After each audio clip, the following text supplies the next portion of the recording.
So let's have a little chat, shall we? Let's have a little occult chat. This is your host, the Occult View. I want to talk about change and transformation spiritually because these things happen whether we acknowledge them, whether we are ready for them, like that song, Ready or Not, Here I Come, You Can't Hide. You can't hide from spiritual transformation or change. You can't hide from it.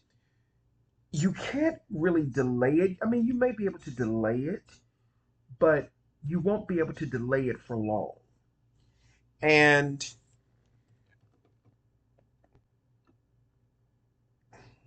I'm going through a transformation right now. And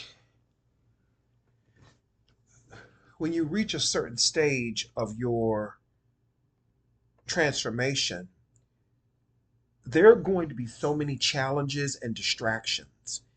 Here lately, I have been getting into disagreements with people left and right. And that is because they see something different and they're trying to keep me on their level. And I'm not going to stay on their level. I'm not. When you go through a spiritual transformation,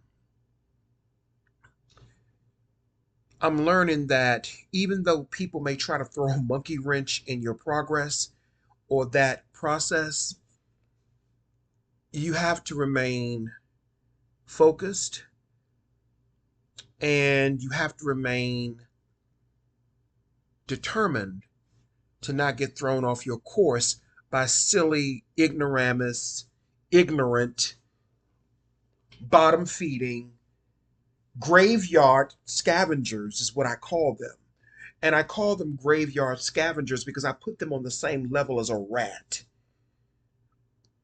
Not in terms what rat means spiritually, but in terms of what a rat represents for humans. It represents pestilence. It represents disease. It represents nastiness. This is what these people do. They scavenge throughout, cemeteries and trash cans and garbage and sewers, eating whatever they possibly can, even eating feces. This is what they do. And when they see that you are elevating to another level, it doesn't always mean changing your physical location, but that's going to come too for me. But it doesn't even mean that. It just means you're changing within yourself. And if you run across people who are too aggressive, like I did not long ago, then sometimes you have to do work on those people. It's just what it is. It's just what it is.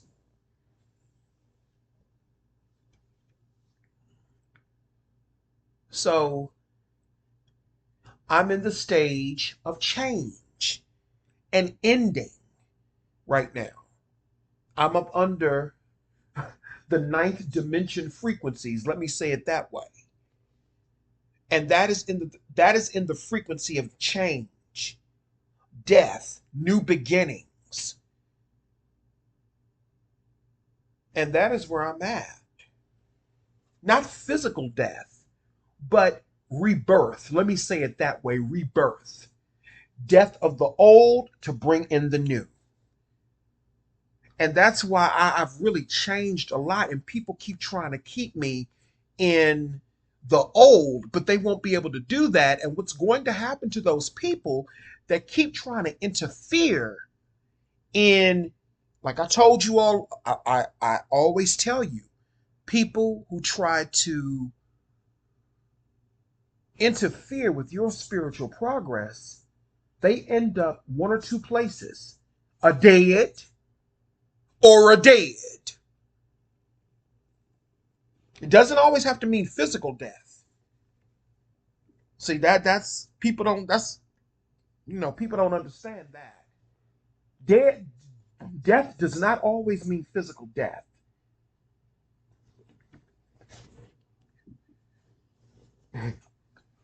But that's really all I wanted to talk about in terms of that.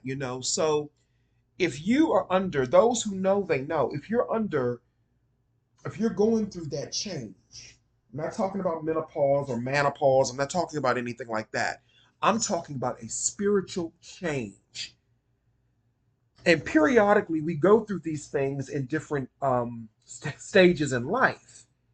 That is why I say, and this is just my own personal spiritual belief, life paths don't stay the same. That is why I would never tell a person your life path one, your life path two. No, we're all of those life paths.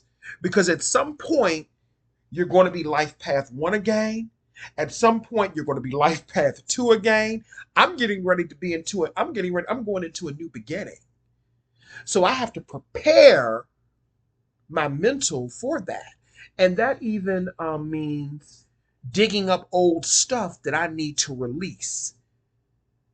So that's for other people, for other people's benefit as well. You might have to dig to find out, what are you holding on to. I was laying in the bed before I woke up and I was like, why do I feel so angry? I was just so irritable this morning. I was just thinking about how, I'm always there for other people, including my mother.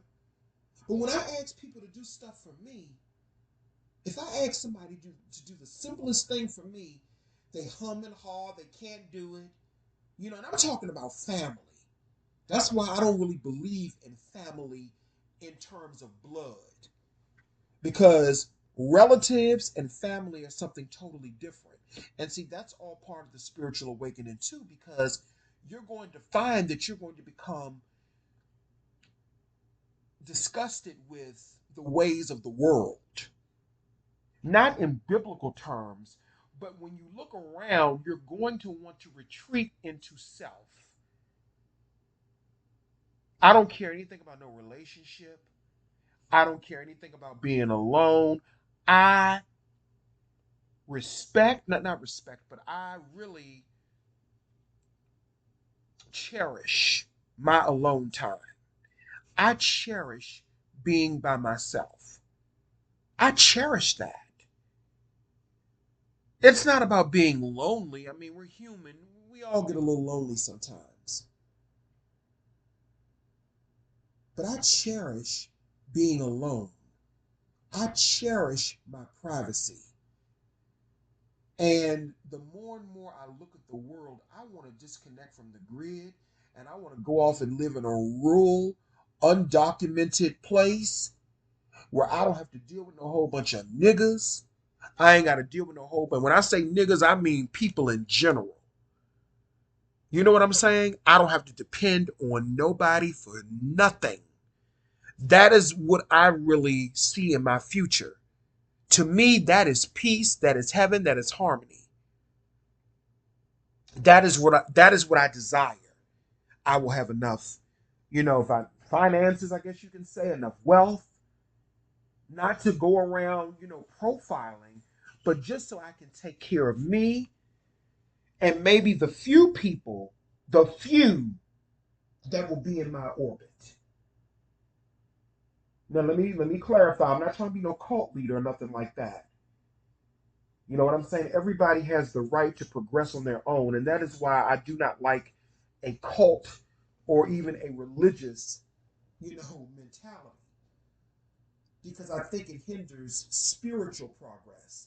Because you're following the beat of somebody else's tune. I think everyone should follow the beat of their own tune, even if it leads them somewhere where they're not supposed to go. Because you learn from your mistakes and your failures. I've learned from mine. And what I have learned here recently is, and this is going to be this is a major revelation. You know what I've really learned? I really don't like men that much. I'm beginning to question, am I really gay? Or am I turning more into a more asexual type of person? I definitely don't really care. I hate to say, well, maybe I better not say that. I ain't gonna say that. I'm not gonna say that. But I think I'm turning more so into being asexual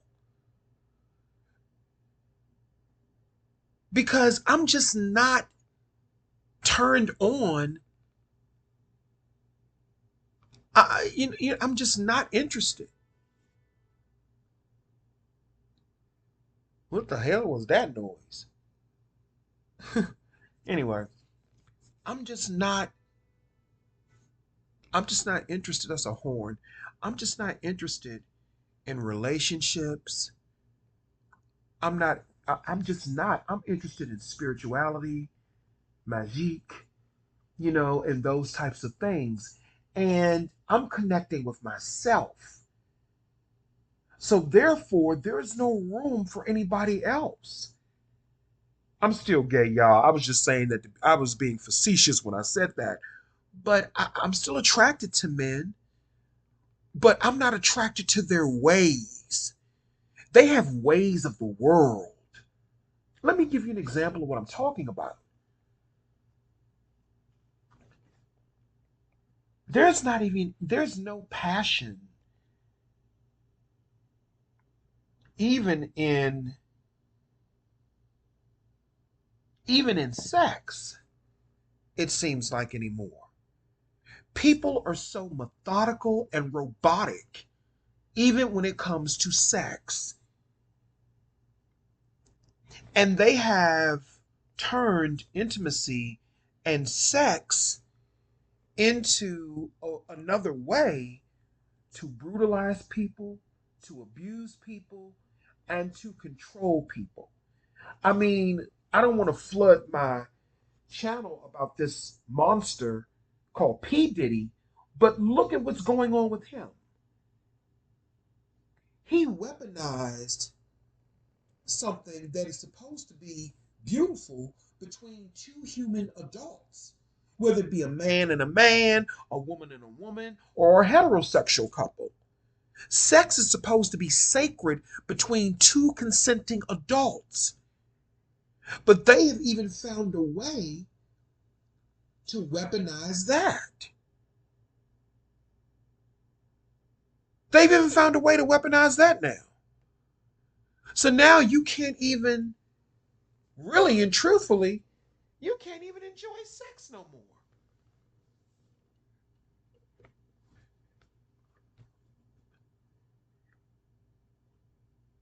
They've made it so that you can't even find a partner for intimacy. Everything is robotic and methodical. It's the P. Diddy and the Andrew Tate effect. Because didn't you all hear about Andrew Tate? Oh, let me tell you. The latest is allegedly he was supposedly caught in the past with a 14-year-old minor. Allegedly. I'm going to say allegedly. You see how they have weaponized and abused and misused sex and intimacy and love? And the stupid and the most pathetic part of all of this is that there are men and women that follow and adhere to that pattern of thought.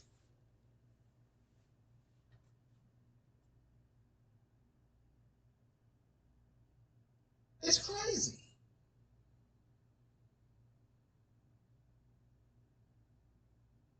So, what's left after all that? What's left after all of that? What's left? The only thing left is you. We live in a society that puts you under spells and curses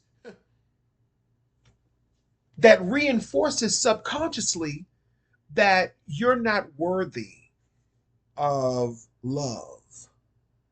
You're not even worthy of sex.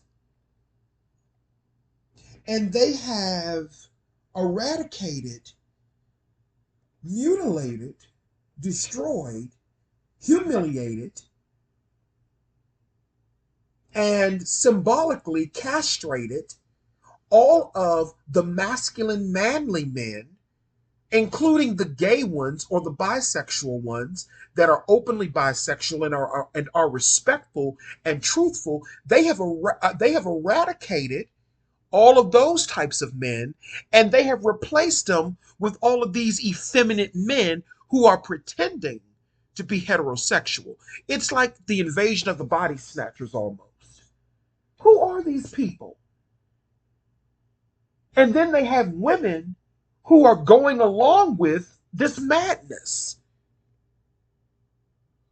You know how they, girl, you know he a good man, girl, even though you know he's sleeping with other men. Oh, girl, he got a lot of money.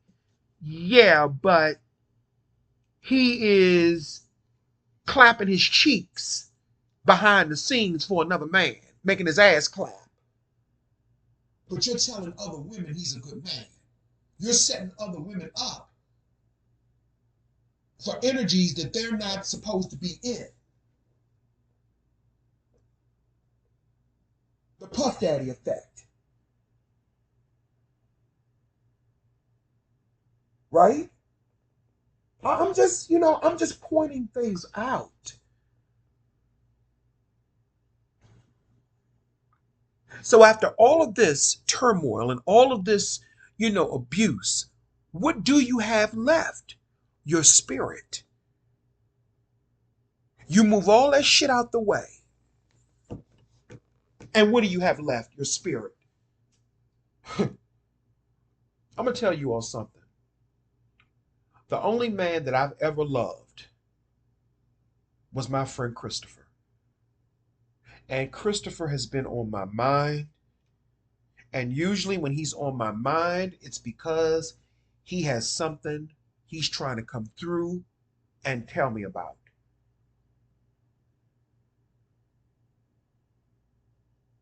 He has been on my mind. I've been thinking about him. Of course, I miss him physically. But isn't it interesting? Let me be a little local.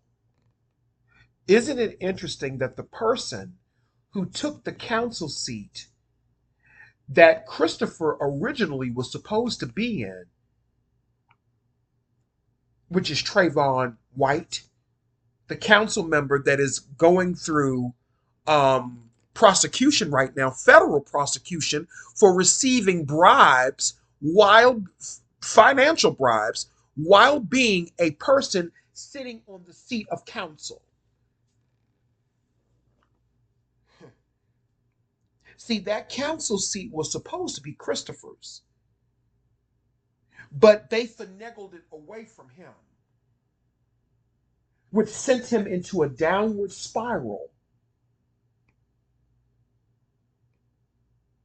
that he never came back from. And they knew exactly what they were doing. They knew exactly the type of spell work they were throwing at him. And his stepmother, Cora, she was involved in it too, behind the scenes.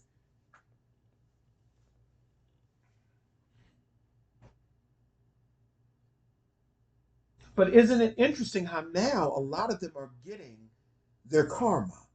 Maybe that's what Christopher is showing up in my dreams and popping up, trying to tell me, say, hey, look, if you pay attention, you will see who was or who had a hand in my downfall. Some of it was me. He takes responsibility for some of it, but he said some of it was also the people that you're seeing right now, and I'm going to say allegedly being brought down, aka Trayvon White. He's a fucking Taurus. You can't trust them motherfuckers. Especially a Gemini. Felicia Rashad, aka Claire Huxtable from the Cosby Show, you better watch that bitch Cora. Tauruses are soul suckers. And for some reason, they love to get their tentacles into Cancers and Geminis. Felicia Rashad is running around with Cora Masters Berry now. Maybe they've always been friends, but Felicia Rashad ain't been looking all that great lately. She's looking kind of haggard. No disrespect. And that's because she's hanging around a woman who is a soul sucker. Cora was an implant put into that family. And Marion Barry showed me that. His spirit came to me and showed me that. Allegedly. Everything is alleged. Entertainment purposes only, right?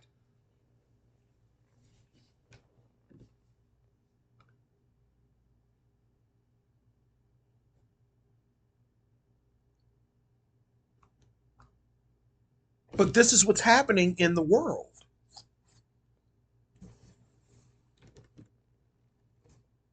This is what's going on.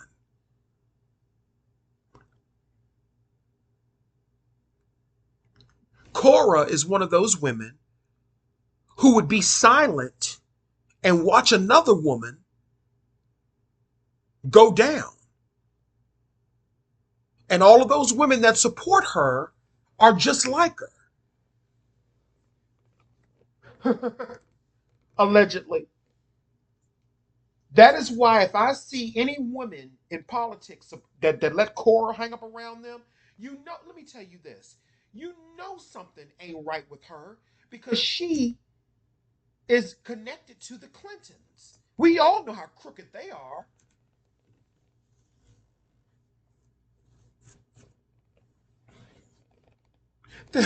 That's just like I was being a little nosy, right? Speaking of the Clintons, I was being a little nosy. And you noticed, well, maybe you all don't notice. Wait a minute, what am I going to have for dinner today? Oh, that's right. That's what I'm having today. Anyway, I was thinking to myself, whatever happened to Christina Crawford? And I know a lot of people don't know who that is, but that's the woman who wrote the book Mommy Dearest about her adoptive mother, Joan Crawford. Christina Crawford used to give interviews. She used to do all of those things. Now, it could be whatever, you know? It could be whatever. But is Christina Crawford even still alive? Did Christina Crawford, I'm going to say allegedly, did she allegedly die in 2019 and they just haven't said anything about it? Is she dead? Because Christina Crawford used to give interviews, she used to do public shows and bring awareness about child abuse and defending children. And then all of a sudden, she went silent around 2016, 2017. She's 85 years old now.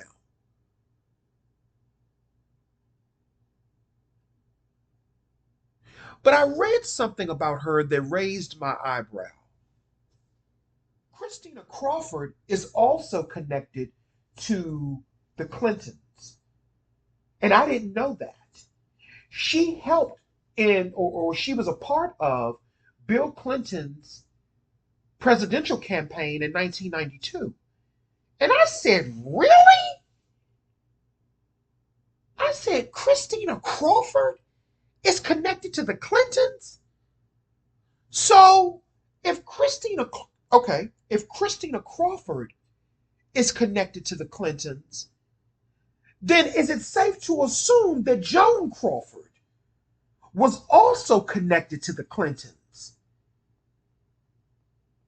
And did the Clintons have anything to do with, allegedly, Joan Crawford's death? Is that why Joan Crawford shielded herself or hid up in her apartment in Manhattan in the what's the name of that apartment building? That big fancy apartment building in Manhattan that she lived in. I can't think of the name of it. But is that why she was afraid to come out of her apartment? Because you know Joan Crawford was receiving death threats, which motivated her to stay in her apartment, and she didn't ever want to come out again. It wasn't just about her not looking good on camera anymore. She was receiving death threats. You see how this rabbit hole goes? And I know that this is kind of on the lines of, maybe conspiracy theory or whatever the case may be. But what is not a conspiracy theory is that Joan Crawford was saying that she was receiving death threats. What's not a conspiracy theory is that it's very interesting that Christina Crawford is connected to the Clintons when the Clintons have been connected to a lot of nefarious things revolving around children, allegedly. Bill Clinton is connected to Jeff Epstein. Christina Crawford is supposed to be a child advocate. And then they're coming out with a movie about Mother Teresa that will depict her as actually being a monster who sold those young girls who came to her for help into sex slavery and sex trafficking, allegedly. Allegedly.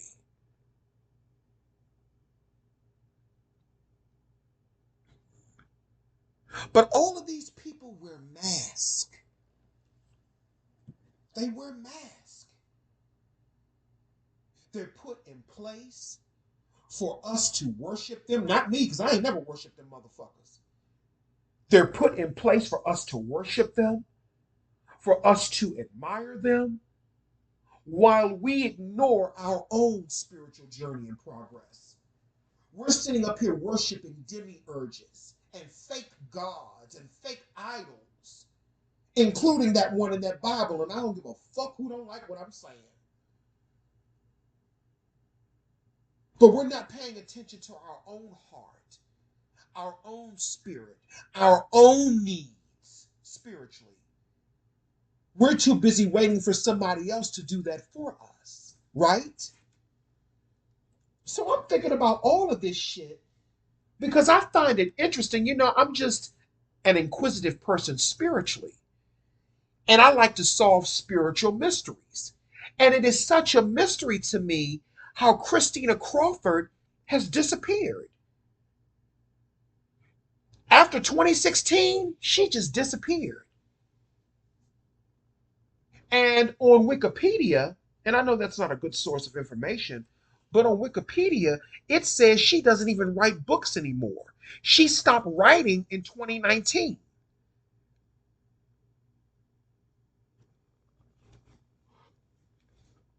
In 2017,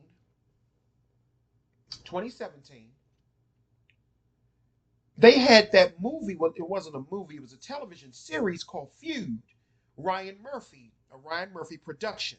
For those people who don't know, Ryan Murphy is the same gentleman who created American Horror Story, Glee, American Crime Story, etc., right? They did a show called Betty versus Joan, which depicted the feud between Betty Davis and Joan Crawford when they were filming the movie Whatever Happened to Baby Jane back in the 1960s. And that was in 2017. Jessica Lange played Joan Crawford. Susan Sarandon played Betty Davis. But nevertheless, Christina Crawford had nothing to say about that series. And she did come up. Christina did come up in that series in one of the scenes. She was mentioned. And Joan Crawford's abuse towards her was mentioned. And Christina Crawford had nothing to say about it.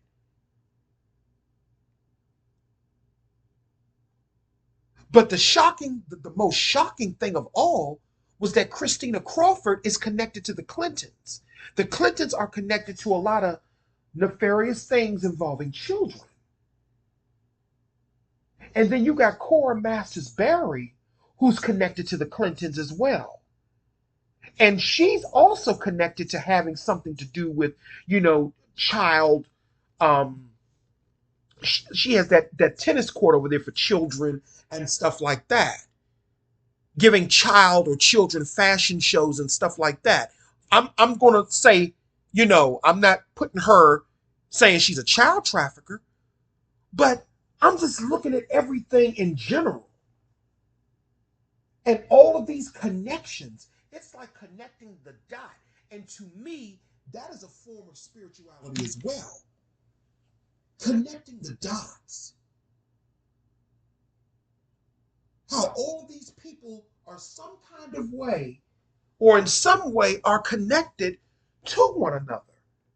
You got Christina Crawford, you got the Clintons, you got Cora Masters Berry, who was an implant in the Berry family so she could raise herself up. The memory of Marion Barry is barely even talked about anymore.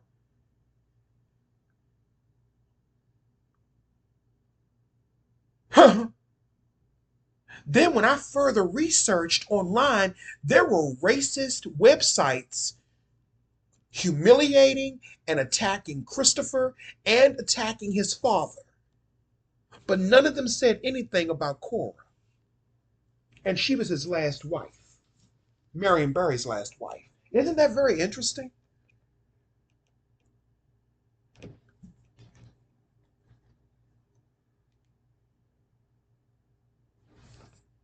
But these are the people that we're supposed to look up to. Everybody got problems.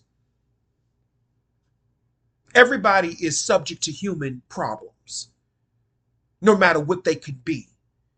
But these people without a conscience, I can look in P. Diddy's eyes and tell that he is evil, that he lacks a soul, he lacks a spirit, he is evil, he lacks a consciousness, he lacks a conscience, excuse me. But these are the people that they all have us looking up to. Mother Teresa, P. Diddy, Cora Masters Barry, Hillary Clinton, Bill Clinton. I mean, I can go on and on. But when you begin to peel back the layers and you begin to ask questions that other people are not asking, see, to me, spirituality is about questioning things too. Because spirituality can be its own science, not the science that they teach us, but it can be its own science. Because asking questions opens up different roads of thought and different electro waves or however you call it, or neutrons in your brain, not electro waves, but neutrons in your brain. When you question things, that's spirituality. It opens up new dimensions so you can understand things that other people don't understand, seeing things the way that you're supposed to see them, not the way the world is supposed to. That's why I ask questions. That's why I question all these motherfuckers. Because something ain't right. And something has not been right for quite some time. But they don't want us to pay attention to our spiritual journey.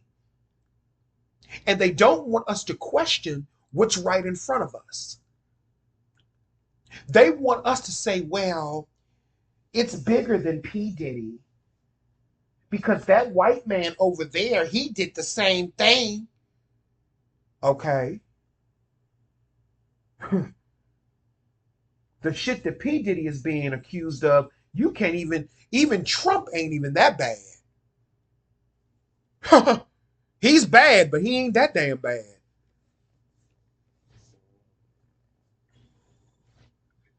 But you want us to look up to this.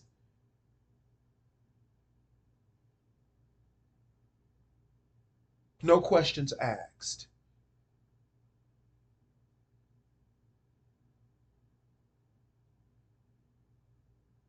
I say question everything and everyone, you know? Because once you start questioning things, then you can unravel and disconnect yourself if necessary, from a lot of this shit that you see. I don't have any idols. I have people that I admire, but they're not celebrities. I admired Christopher Barry. I admired him, no matter what his personal human afflictions were.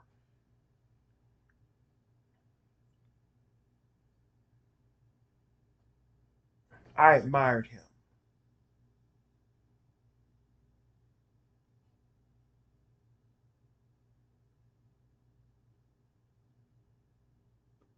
Anyway, I just wanted to come through and just, give that little tidbit, talk a little bit about that. But also, going back to what I was saying about, I want to say a few more things. They have gotten rid of all of the real masculine men, and they have replaced them with, this is where the toxic masculinity comes in.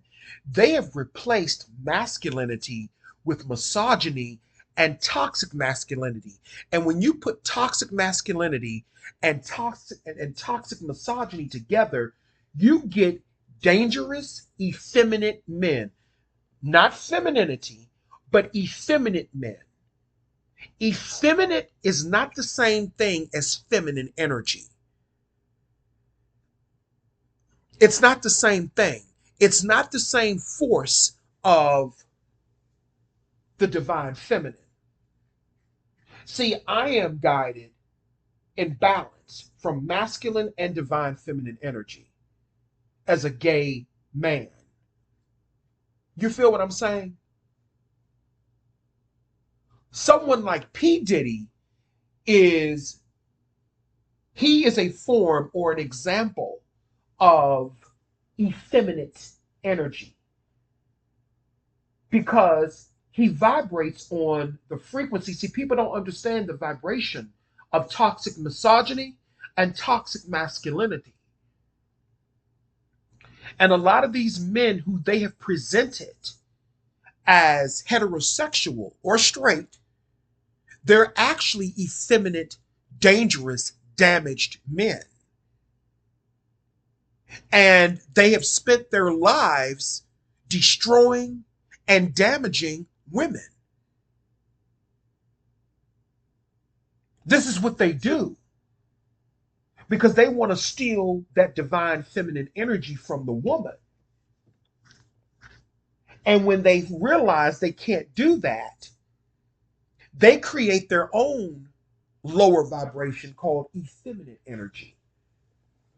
That is why they're so volatile. When you see men that are volatile like that, for no reason, I mean, we all lose our cool sometimes depending on the situation. But when you see men who are, I'm talking about grown men who are volatile, you can't talk to them, you can't reason with them, who are violent for no reason. When you see men that are like that, they are toxic. That is misogyny mixed with toxic masculinity. See, they have people thinking that toxic masculinity, like with Andrew Tate, or toxic misogyny. I don't even like saying toxic masculinity. I'm going to say toxic misogyny. They have people thinking men like Andrew Tate and P. Diddy and all these other men that they've put in front of us, they have us thinking that these are the examples of heterosexual men because they have killed off a lot of the real heterosexual men. And the heterosexual men that are left are afraid to say anything because they are afraid of being ostracized if they speak their real truth.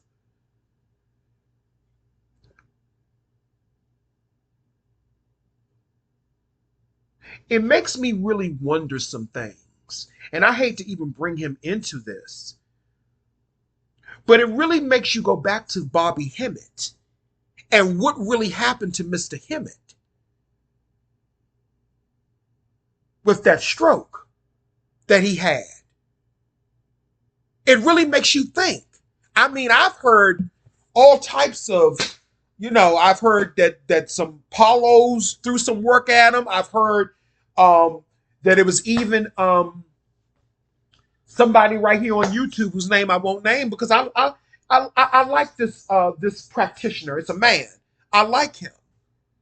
I don't know what was going on, but I have my own theories. I don't really believe any of those other things, even though they say they may have been responsible. But I think it's bigger than that. They silence and they get rid of the heterosexual men that really bring in truth and enlightenment. Nobody's perfect.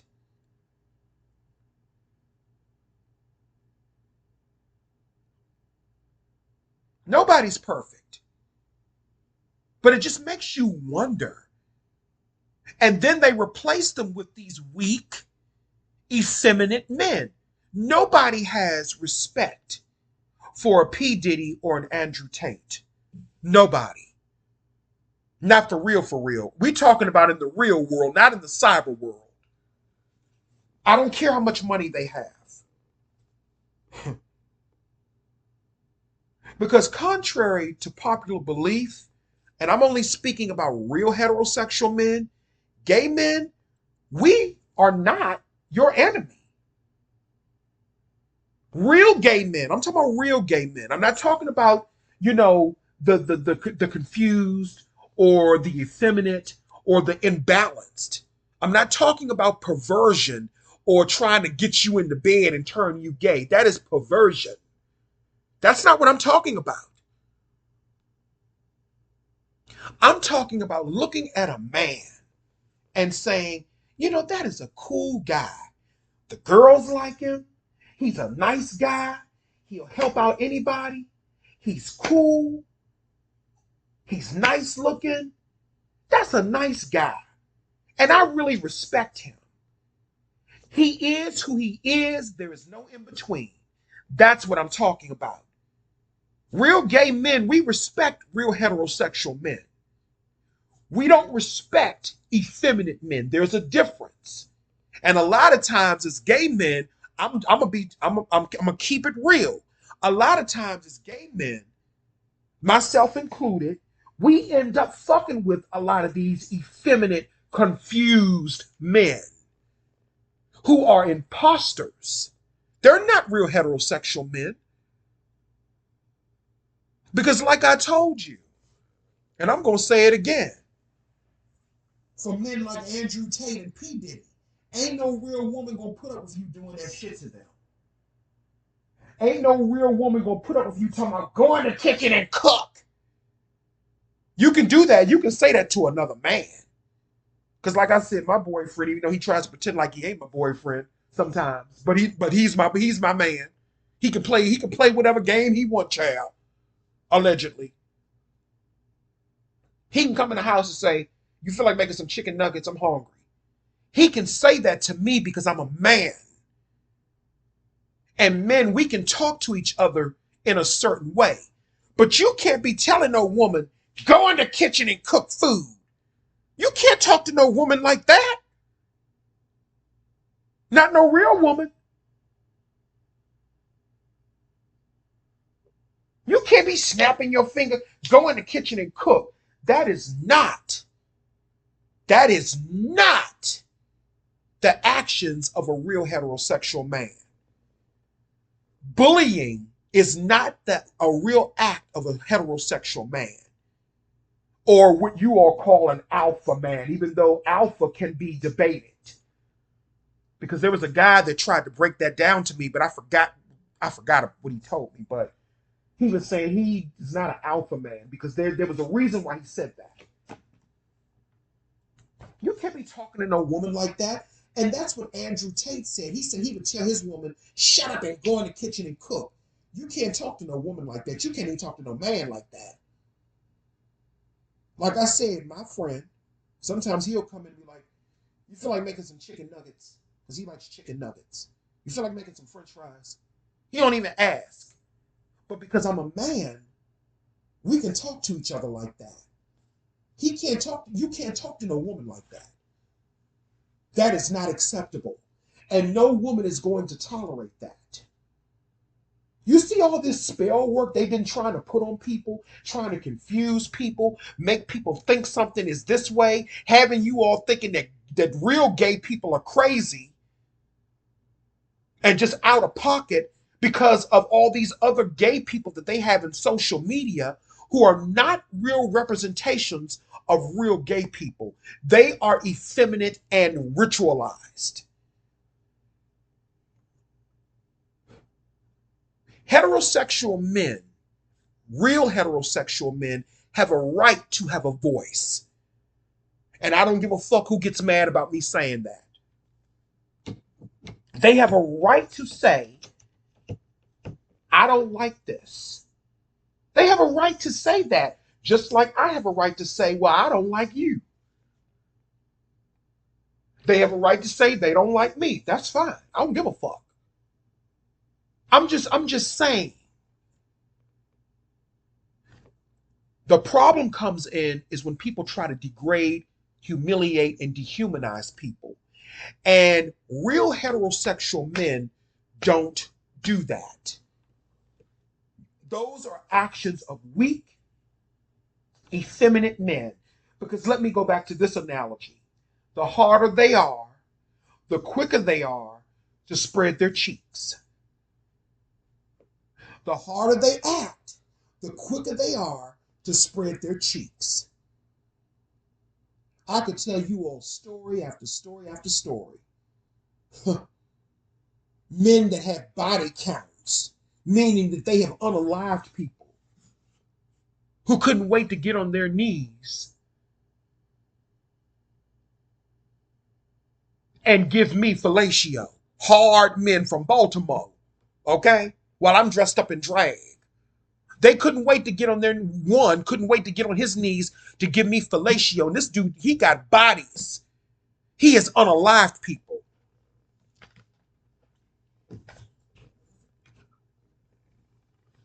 So, like I said, the harder they are, the quicker they are to drop to their knees. Let's just be real. And then they put these people in positions in the public view, and they want us to believe that this is manhood or that these are real men. And a lot of them are women abusers, they are child abusers. I'm not talking about real men, I'm talking about these types of men.